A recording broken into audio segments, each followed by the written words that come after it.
একটা Times of India একটা দেখলাম যে খবর, যেটা ভাবলাম যে এটা তো আমাদের সব পেশেন্টকে জানানো উচিত। অনেকেই হয়তো পড়ে থাকবে যে আজকে ক্যালকাটা হাইকোর্ট একটা ল্যান্ডমার্ক জাজমেন্ট দিয়েছেন বিচারপতি অমৃতা সিনহা।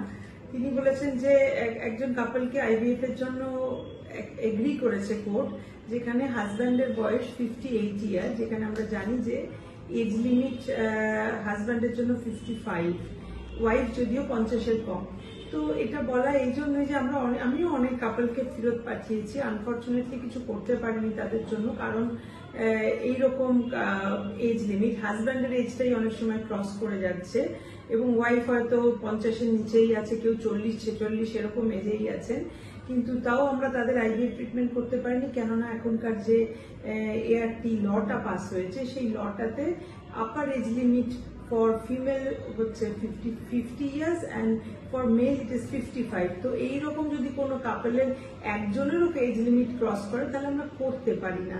তো এখানেও আইভিএফ সেন্টার এদের করেনি এবং স্বাস্থ্য ভবনও ফেরত পাঠিয়ে দিয়েছিল, কিন্তু এরা যখন ক্যালকাটা হাইকোর্টে কেস করে তখন বিচারপতি মামলাটা শুনে কম্প্যাশনের গ্রাউন্ডে এটাতে এগ্রি করেছেন যে এরা করতে পারে। সেই হিসাবে এরা অ্যাপ্লাই করে, এরা যেহেতু পাচ্ছে, এখন স্বাস্থ্য ভবনকে এগ্রি করতে হবে এবং কোনো সেন্টার আইভিএফ সেন্টার তার ট্রিটমেন্টও করতে পারবে। তো এটা বৃহত্তর স্বার্থে এই জন্য বলা যে যারা এরকম সিচুয়েশনের মধ্যে আছেন এবং যাকে হয়তো আমিও অনেককে আমি ফেরত পাঠিয়েছি, করতে পারিনি, তো তারা যদি কেউ করতে চান তো তাহলে এই জাজমেন্টের বেসিসে আপনারা তাহলে কোর্টে অর্ডার আনতে পারলে কিন্তু আমরা সেইভাবে আপনাকে হেল্প করতে পারবো।